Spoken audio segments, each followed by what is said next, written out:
Oh, for a muse of fire that would ascend to the brightest heaven of invention. That's Shakespeare, Henry V.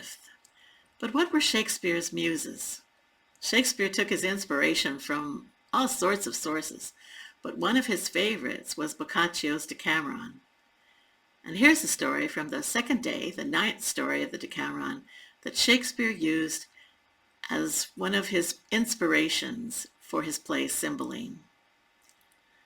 Once, many, many, many years ago, there was a group of Italian merchants from the city of Genoa, but they were in Paris.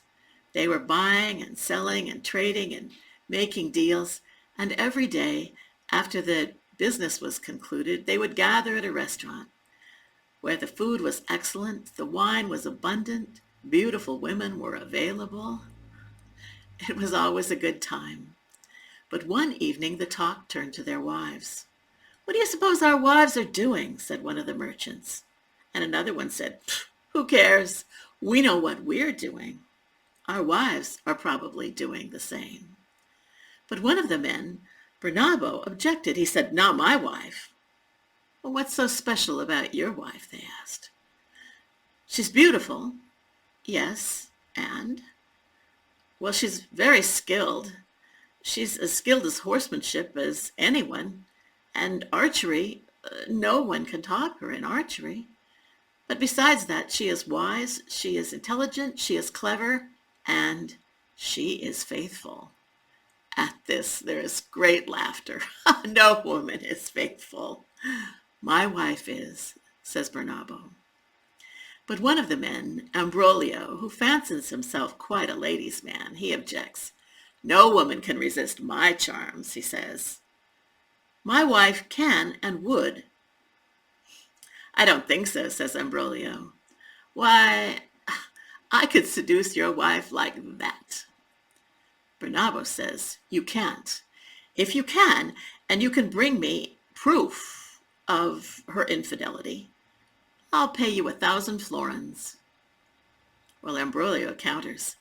He said, "Give me 3 months, and if I can't, I'll pay you 5,000 florins." So the deal was made, and Ambroglio, who actually had concluded most of his business in Paris, he left the next day for Genoa. He found his way to the home of Bernabo, and he met Bernabo's wife, Zenevra. She was as beautiful as Bernabo had said, and he began to flirt with her. Soft words, flattery, proposals. But Zenevra was having none of it. She pushed him away and told him never to return. But Ambroglio, like a true Shakespearean villain, do you think he gave up? He did not. He just tried a different tactic.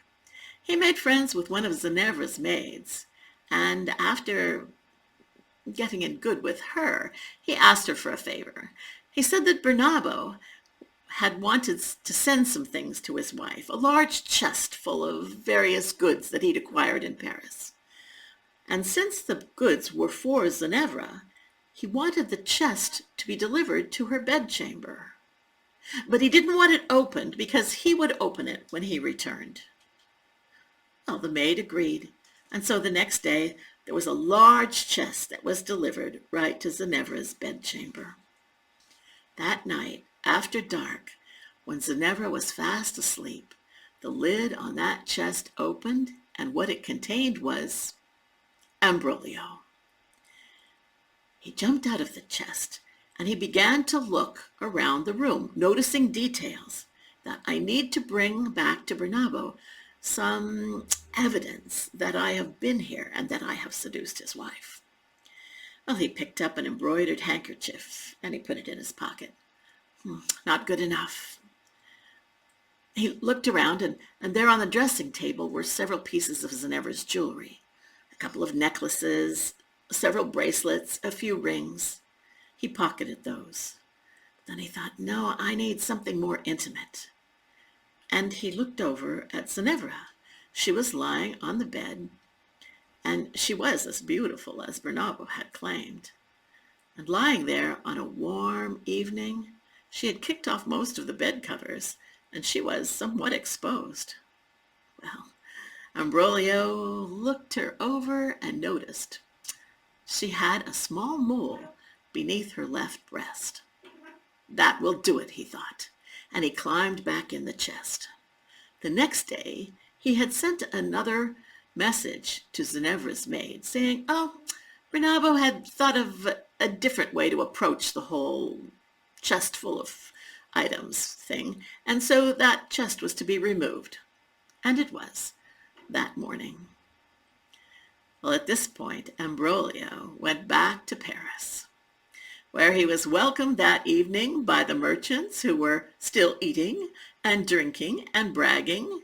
And Bernabo said, "Oh, you're back so soon. You didn't succeed, did you?" But Ambrogio said, "Oh, I did succeed. Yes, I did." "I don't believe it," said Bernabo. "Where's your proof?" And Ambrogio pulled out a handkerchief embroidered. Anyone could have gotten that. "Well, what about these?" And he reached into his pocket and showed Bernabo several items of jewelry. Anyone could have gotten those. "Well," said Ambrogio, "I will tell you that I did enjoy your wife, every inch of her, including the mole beneath her left breast." And at this, Bernabo was dumbstruck. He was horrified, he was humiliated, and as he thought about it, he was outraged. Well, he paid the price, and then he headed for home. But he sent a message ahead of him, a message to one of his servants, saying, "Take that faithless wife of mine into the woods and kill her, and bring me proof that she is dead." Well, this is where the story gets kind of Snow White-ish. The servant did take Zenevra into the woods, and he pulled out his dagger, but as he looked at Zenevra, he couldn't do it. He knew her to be an honest and faithful woman.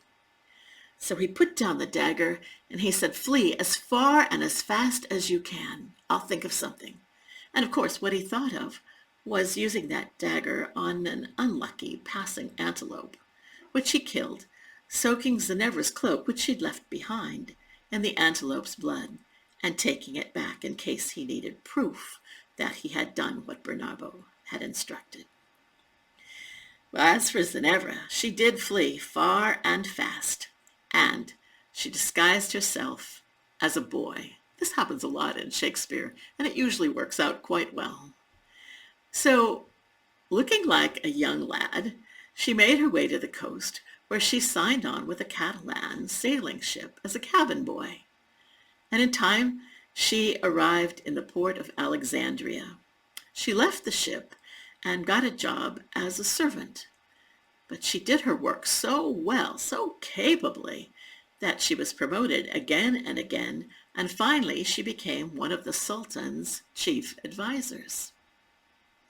One day, Zenevra was in the marketplace, looking around one stall after another, but in one of the stalls she saw several items of jewelry that she recognized as hers.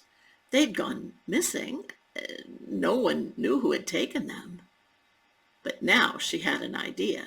She looked up to see who was selling this jewelry, and she saw Ambroglio. She recognized him, but since she was still disguised as a boy, he didn't recognize her. She said, "Oh, I like these bracelets. Where did you get them?" And he began to brag. "Oh," he said, "there was this foolish woman who resisted my advances. Can you even imagine? But I got back at her." And he told about the deception with Bernabo, and he said, "And so she's dead." Well, that explained a lot of things to Zenevra. She bought a few pieces of jewelry and she left the market. But she went to the Sultan. She had a plan. She arranged somehow for both Bernabo and Ambroglio to appear in front of the Sultan. And then before both of them, she told what Ambroglio had said to her in the market. Under close questioning, Ambroglio admitted that he had done that. And then the Sultan began to question Bernabo, who had to admit that he had had his wife killed. Well, then, in a very dramatic move, Zenevra stepped forward. She ripped open her blouse, revealing that she was a woman, and only then did both Bernabo and Ambroglio recognize her. It's Zenevra. Bernabo immediately fell to his knees and began to apologize profusely. Ambroglio did not. But the Sultan weighed the evidence against the two of them, and he made a decision. Ambroglio, for all the things that he had done, he was sentenced to death. And it wasn't a quick and easy death. He was sentenced to be bound to a stake in the square and then smeared with honey and left to die with the sun and the rain and bugs. And all of Ambroglio's wealth was to be given to Zenevra and Bernabo. And according to the Decameron, Bernabo was very repentant, and Zenevra said, "I forgive you," and they went back to Genoa with all of Ambroglio's treasure and lived happily ever after.